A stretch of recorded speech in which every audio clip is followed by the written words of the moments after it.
An off day for the Detroit Tigers, a much needed off day for your Detroit Tigers. So we take a look at all of the possible roster moves. We're going to have a lot of roster turnover over this week and really as a whole over the next probably 2 to 3 weeks. It's going to be a ton of roster turnover within the Tigers organization. So we're going to take a look at all the possibilities for the roster today on Locked On Tigers. You are Locked On Tigers, your daily Detroit Tigers podcast. Part of the Locked On Podcast Network, your team every day.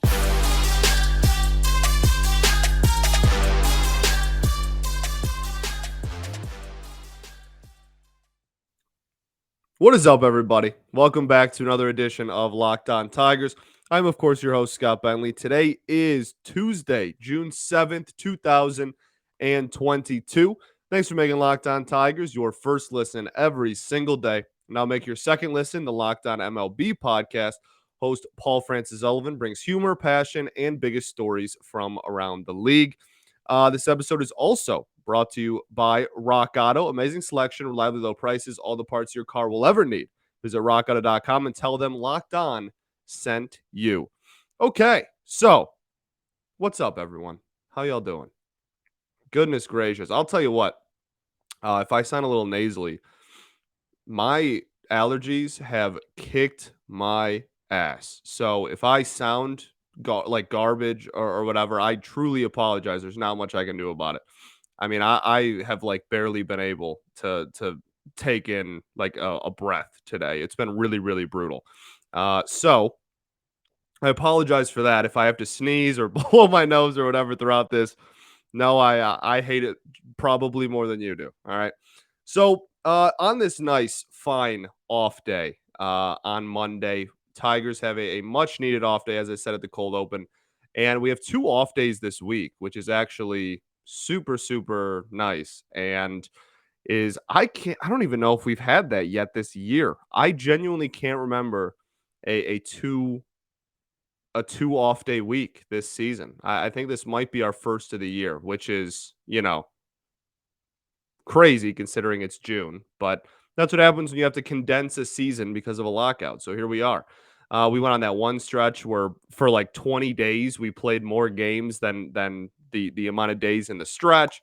It's been a grind, and especially when your team is struggling, makes that all the much worse. So it'll be nice to get a couple of off days on our belt. Maybe that'll help.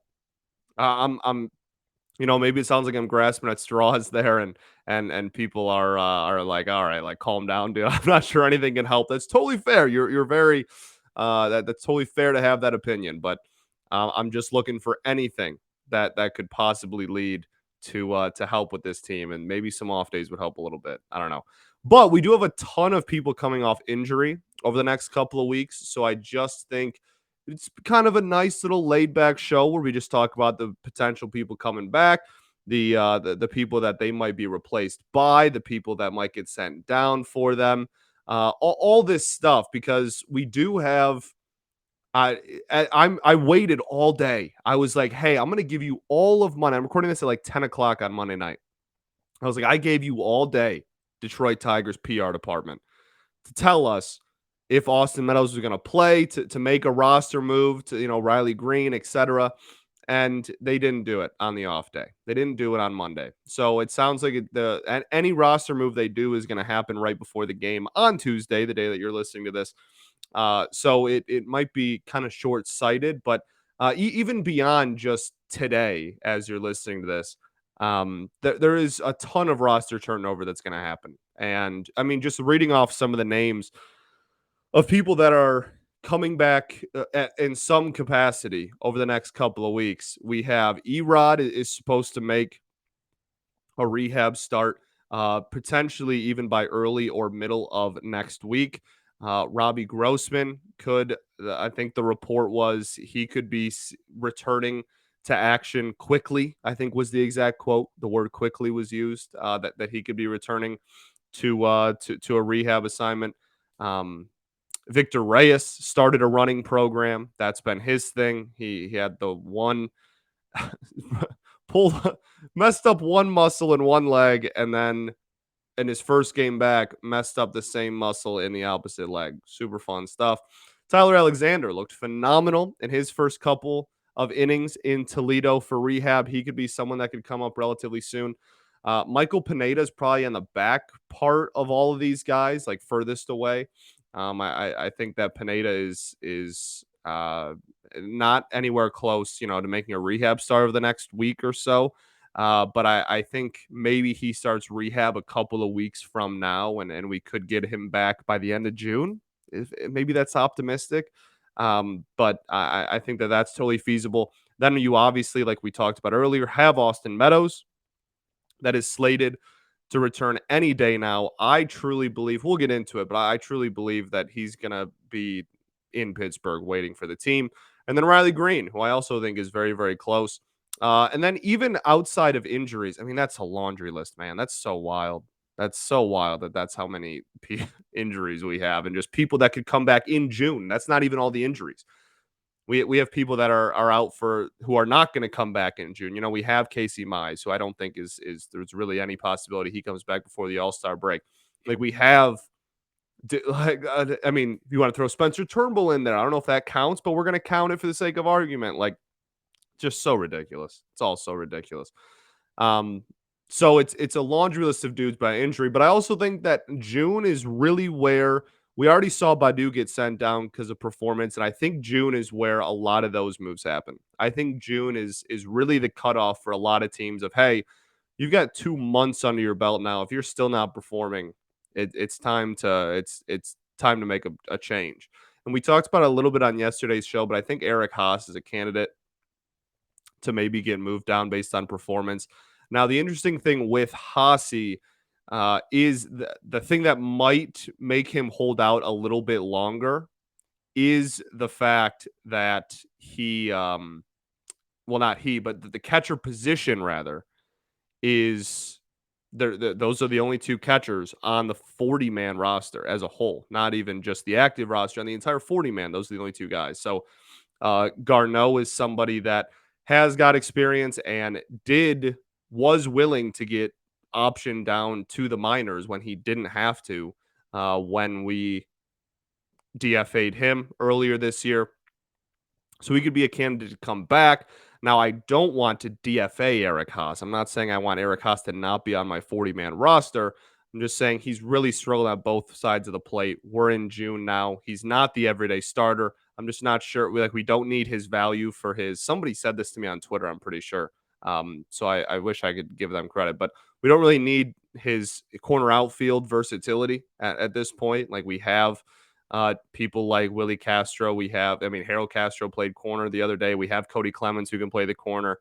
We don't really need that. He hasn't played corner outfield in a very long time because of that, and that was one of the reasons that he made the team out of camp. That and offense, which he hasn't been hitting really. So I think that he might be someone to take a look at. Now, there's plenty of guys on the pitching side that you could very well that are relatively expendable when it comes to the 40-man roster. So while I don't think we should just DFA Eric Haas, I don't think you should do that. And I think that it is possible to just send him down to the minors, bring in Garneau, and DFA or option or waive rather somebody on the pitching staff that's still in the minors. I mean, Drew Carlton has been on and off the 40-man a couple of times. There's a couple of, Sam Howard. There's a few guys on there that you could afford to get off if you really want to make a move at catcher. But if they don't and they just want to see it through, then Hossie might be in for the long haul. And we just hope he turns it around. I hope he turns around regardless. That's why I think not a bad idea to send him down, get some confidence back under him. But we'll see how it goes. That's just like the first thing that came to my mind when it comes to non-injury guys, because the Badu thing was already made. I think if you want to start chipping away at some of the performance-based talent, Haas might be an early candidate. No guarantee. I don't know anything you don't know. So definitely no guarantee on that front, but I think that he might be a candidate relatively soon. Okay, we'll get into the injuries, and we'll get into all these other dudes that are coming back and who could be replaced, because there's going to be a lot of turnover. I mean, you're talking about like a quarter of the roster, maybe even closer to a third of the entire roster that could be changed over the next like 2 to 3 weeks. So we're going to talk about all of it, lay all that out there, talk about who could stay, who could go, all that jazz. But first, I got to tell y'all about our friends over again at rockauto.com. This episode is brought to you by Rock Auto. With the ever increasing numbers of makes and models, it's now impossible for your local chain auto parts store to stock all the parts that you need. So why endure often pointless or seemingly intimidating questioning and wait while the person behind the counter orders parts on their computer, choosing only the brand their warehouse happens to carry? You have a computer, you have access to rockauto.com at home and in your pocket, so save time and money and use Rock Auto. Why would you choose to spend 30%, 50%, even 100% more for the same parts from a chain store or car dealership? It just doesn't make sense. Rock Auto is a family business. They've been serving do-it-yourselfers for over 20 years. Their prices are reliably low for every customer. They have everything you could need: brake parts, tail lamps, motor oil, even a new carpet. So go explore their easy-to-use website today to find the solution for your auto parts needs. Go to rockauto.com right now and see all the parts available for your car or truck, and write "Locked On" in the "How did you hear about us" box so they know that we sent you. Amazing selection, reliably low prices, all the parts your car will ever need at rockauto.com. All right, everybody. We are back here for segment 2. That's what segment we're on at Locked On Tigers. Thanks for making us your first listen every day. Do have to plug that survey again. We've been talking about it a little bit over the last, I guess, 3 or 4 episodes, but Locked On's having a survey. So, important favor to ask you. They've put together a survey so we can learn more about what our listeners like and don't like and make your favorite Locked On podcast even better. This is your opportunity to tell us all of that, all your preferences, like I said, like and don't like about Locked On Podcasts. So go to lockedonpodcast.com/survey right now to get started. It won't take very long. And everyone that completes it, the survey, can qualify for a chance to win one of 10 $100 Ticketmaster gift cards. So to take the survey, go to lockedonpodcast.com/survey. Thank you for your help. Okay. Back to the Tigers and their crazy roster situation we got going on. So we talked about Hossie. Again, I really like Eric Haas's peak, and I like the role that he has. I think that he very much can fill that at a good level. It's just so far this year he hasn't been. I'm sure that he would say the same thing. So we'll see what happens with him, but there's definitely no guarantee that he gets sent down with no other catcher on the 40 man. When it comes to the rest of these guys, so Austin Meadows, we'll start with him. I think he's meeting the team in Pittsburgh. I truly believe that. He hit his first home run of the season. Finally hit a homer. It was in AAA, but he finally hit a homer. Finally went yard. Got a hold of one. He said that he's been symptom free the entire time. And AJ Hinch, in a response to saying that he was symptom free, AJ Hinch said, "We'll see you soon." I am all but certain. I would bet quite a lot on, if I was a betting man, obviously, and I would use units, that he was going to meet the team in Pittsburgh on Tuesday. And worst case scenario is they just wait until we come back home, and he's there on Thursday for the day off, and is there for the Toronto series this weekend. So I would expect Austin Meadows to be back in the Detroit Tigers dugout sometime between the next 24 and 72 hours, somewhere in that window. He will be back. He will be back soon.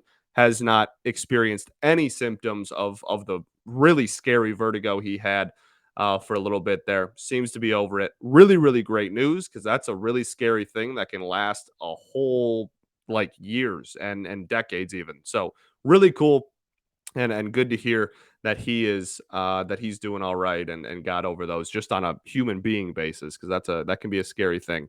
But on a baseball basis, certainly great news too, because we could use that in the lineup. Golly. Riley Greene, I think, is the other one that we can talk about. I don't want to save him for last because I also think that he's very close to making the majors. My prediction for Riley Greene is that he makes his major league debut against Toronto this weekend. That is my prediction. I think Riley Greene is in a Detroit Tigers uniform and in a Detroit Tigers lineup by the Toronto series this weekend. Now, That's not a guarantee. I don't want to get everybody's hopes up, even though I probably just did a little bit. I don't want to get everybody all riled up, and then if he's not up by Toronto, then it's a huge thing. I he's been hitting well. He's looked really good at the plate. He's got some power already. He's for the first little bit there, it seemed to be either home run or out. But the last game or two, even he's had a lot more singles, putting the bat on the ball really well, and still has that power. The swing looks great. He's stealing bases too, and like he had a foot injury, had a broken foot, and he's stolen multiple bases in like a week of being in Toledo, a little over a week of being in Toledo. So I at this point, I would be really surprised if Riley Greene was not on the team within the next week of you listening to this at the latest. I do think that it's almost time, and that is really, really exciting. But I, I feel like a home series. They can keep him in Toledo, have him play a few more games, maybe make sure. I don't think he's going to Pittsburgh, but I do think that he is very close, and we're going to get Riley Greene really, really soon, and that's really awesome. Victor Reyes, somebody that, like we talked about, is starting a running program maybe over the next couple of weeks, makes his way back to the team. Erod, we talked about earlier as well, could be making a rehab start in Toledo by the middle of next week, according to Cody Stavenhagen. And then Robbie Grossman rehab assignment pretty quickly was the quote from Stavenhagen as well. So with those guys coming back, let's talk about who we could potentially see leaving the active roster in replacement of these guys who are going to start funneling back. When it comes to Meadows and Greene, that's right off the bat a fascinating conversation because you have some outfielders that are I guess like relatively even, I guess is the way to play it. Like as far as their status on the team, as far as how they're viewed in the organization, I think they're all relatively fair game. I mean, Daz Cameron even really interesting with him because he's not like he's been, had an 1,000 OPS or anything, but he has a couple of late game knocks. He has a couple of hits that have been relatively impressive. He's looked fine in right field. I would like to see him in center over Willie, even like he's looked pretty solid defensively. So he's an interesting one, but he continues to be really streaky at pretty much all levels that he's at. And at the expense of Riley Greene and Austin Meadows, that's still a no-brainer. So I think that when Meadows comes back, it will probably be at the expense of either Daz Cameron or Derek Hill. I would imagine it's Daz Cameron first, just because of the just incredible speed. And not that Daz is slow or anything, but Derek Hill is the fastest dude on this roster and one of the top probably 2 or 3 fastest dudes in this entire organization. And just the athleticism and the confidence to play everyday center field, I think will keep him there a little bit longer. So I think Daz is probably the first to go, but it could be Derek Hill. That's a totally feasible situation as well. Once you get Greene and Meadows back is where it gets super interesting. I think then you probably see Cody actually might just be the first to go. Also, though, this is this is where it gets weird now too, is when you're working in. I was really hoping, again, one of the reasons I saved this till late Monday was because of the Candelario injury. And I wanted to see, hey, maybe they announce it on the off days so that it's easier for all of us and we can make roster predictions that are super easy because we know who's on the team. And of course they didn't, because it's, again, like I said, past 10 o'clock now on Monday and nothing's been announced. So with Candelario, if Candy isn't hurt, Cody Clemens is probably the first to go back to the minors before Daz, before anybody. I don't care about position. I would imagine that Austin Meadows comes back, Cody Clemens is probably the first to go. Because if Candy's healthy, again, because Harold can play every position. Willie, if you really need him to, can play some of the infield positions. Not that you want to make that a habit, but he can. There's just Cody came up for, corner outfield depth, as well as you don't need him at second base. You don't need him really anywhere in the infield if everybody's healthy. So I think Cody is definitely the first to go. assuming Candy's healthy. If Candy's hurt, it becomes a different conversation because you need somebody else who can play the infield. Then you start talking about Daz maybe being the first to go. And then Derek, I think, follows Daz, I guess. If for Greene, when Greene comes back, I guess Derek Hill would then be the next one to go. So then you're rocking an outfield of Austin Meadows, Riley Greene. Well, maybe not, I guess. Willie Castro. And then that's kind of it. Like Willie Castro, and then Harold can play some corner. I mean, we've been playing Willie in center field for crying out loud. So clearly Hinch has some faith in him in the outfield, even though the rest of us don't. I don't know. It's gonna get really interesting.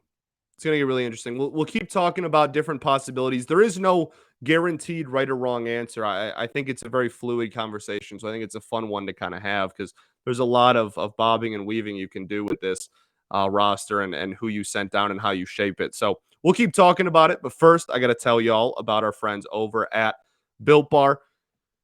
Don't you love a chewy, chocolatey brownie? What about a caramel brownie? Caramel, caramel, however you pronounce it, swirled on top. It's so good. And what if I told you you could have all of that great deliciousness plus 17 grams of protein? Well, you're in luck because the caramel brownie bars are available at built.com right now. You got to act fast because they are a fan favorite. Forget about dessert. These are better than dessert. Plus, the macros are unreal. 130 calories, 17 grams of protein, only 4 grams of sugar. I would replace a regular brownie with Built's caramel brownie bar in a heartbeat. It wouldn't even be a question for me. They're fantastic. Okay. Then the best part is they're covered in 100% real chocolate, like for real, like actual real chocolate. You don't have to sacrifice tasty for healthy. You can have both with Built Bar. And all of Built's bars are made with incredible protein. Your body absorbs more efficiently, provides tons of health benefits. They're so good. They're so good for you. There's a million reasons you should try Built Bars, but for now, let's just say caramel brownie will rock your world. And that's not an understatement. So go to built.com, use promo code LOCK15 for 15% off of your order. It's promo code LOCK15 for 15% off at built.com. All right, everybody. Welcome back to our third and final segment here at Locked On Tigers. Thanks for making us your first listen every day. Let's get back to this roster conversation. It's kind of just an open convo. I'd love to get your guys' opinion on who you think would get sent down, get called up, all of that stuff. Because again, I don't think there's a exact blueprint. I think it's a pretty open conversation. So, I mean, you could just kind of do a clump, right? Like just when all of these dudes come back, who are all the dudes that are expendable? But I think the fact that you have to phase them in almost makes it more difficult because dudes get on hot streaks and dudes get on cold streaks. And some people play their way into being more expendable or play their way out of being more expendable. It's a really fascinating thing, roster construction to me. So for starters, we'll lock in if Candelario is healthy. If Candelario is healthy, then Meadows comes back for Cody Clemens. Greene comes back for Daz Cameron. I think those are pretty safe bets because then you have Derek Hill, Riley Greene, Austin Meadows, all in an outfield together. You also have Willie Castro, who can play corner outfield if you need him to. You have Harold Castro, who can play corner outfield if you need him to. That last corner outfield spot, it does get a little shaky and a little interesting. But Derek has I mean, think about a defensive outfield of Derek in center or right, Riley Greene wherever Derek's not, and then Austin Meadows isn't a phenomenal defender really, but that's 2+ defenders potentially both in your outfield, and you've been rocking with like barely any plus defenders in your outfield for years now. So like kind of a fun thought at least. It'll be interesting. It'll be really interesting. And the conversation between Daz and Derek, I don't think is a slam dunk either. I lean Daz just because he when it comes to Daz versus Derek, neither of them have been incredible plus bats, even though Daz has had some late game heroics. And I think they just lean towards, solid defense and good on the base pats at the end of the day. So we'll see, though. It's definitely, like I said, none of this is a guarantee at any level. Then when you get to the pitchers, so you get to Victor Reyes, when he comes back, he'll just take Daz or Derek's spot, whichever one is still on the roster at the time.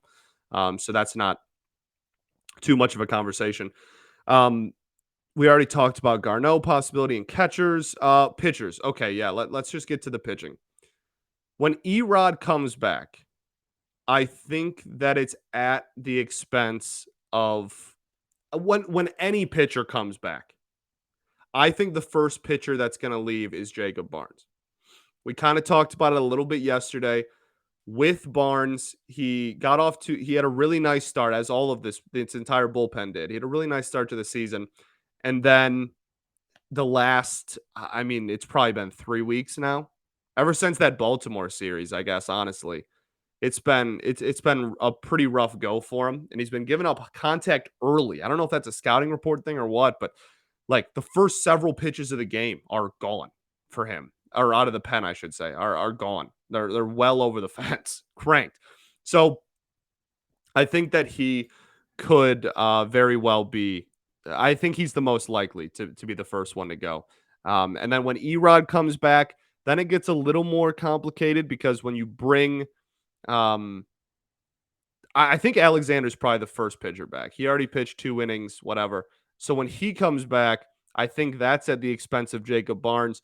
Then if Erod's the pitcher following that, then I think that it's probably Ronnie Garcia, right? Well, I guess Elvin would actually probably make more sense. I think Elvin's the way to go there.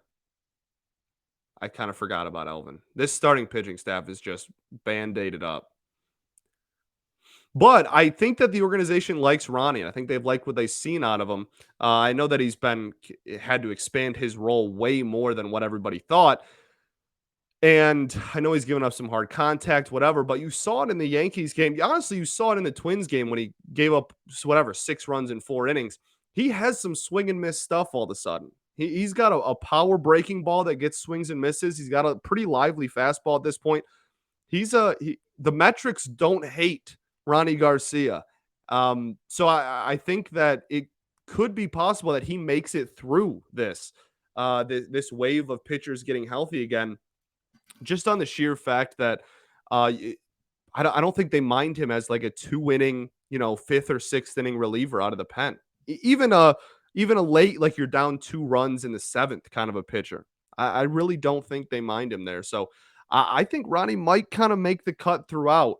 But as far as people that won't, I do think that Barnes is on thin ice. I also think that Elvin is probably the slam dunk first candidate to go, I guess. Then it probably turns into a conversation. Well, it also depends on what kind of role you want Tyler Alexander to be. Like, this is such a fluid conversation. Like, if Tyler Alexander comes back and you want him to be in your rotation, that's a totally different conversation than Tyler Alexander coming back and you going, you know what, we're going to stick with what we have in the rotation, and Tyler's going to be a long reliever like he has been in the past. I can't imagine that they choose Tyler Alexander over Elvin, but it depends on how quickly he's going to come back and if anybody beats him back to the majors. Like I said, really, really fluid. So I guess I would say Alexander for Elvin. Then I would say Erod for Barnes. And then when Pineda comes back in 3 weeks from now, then you bring up the conversation, maybe Barnes for Foley. But then you also have another caveat thrown into this, is that on June 19th, the maximum amount of pitchers you can have goes down to 13. So then you have another thing to get thrown in there, right? Because we're teams are currently rocking 14. And that's going to go down to 13 there at the end of June. So then even if you don't have anybody come back from injury, you're going to have to send someone down just because you have to. Very, very complicated roster construction is. And I think it's a fascinating conversation. This is one that I wish was more kind of back and forth.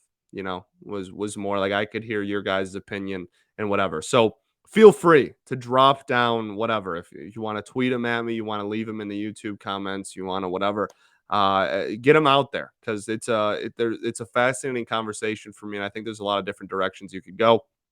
Um, as far as the pitching staff goes, I think more people to look out for are Jason Foley. As far as people, and I've liked what I've seen out of Foley. At some point, it just becomes no roster spot for you, though. So he'll be one to kind of keep an eye on. And then when it comes to starting rotation, outside of Elvin, I'm pretty confident in the rest of these guys sticking around for a decent amount of time, to be honest with you. I mean, Brisky, I think he was, one of the first guys called up when the injury bug thing started. I don't think Brisky is someone who's going to leave anytime soon. Alex Faedo has absolutely played himself on a continuing to stay in this rotation and on the team.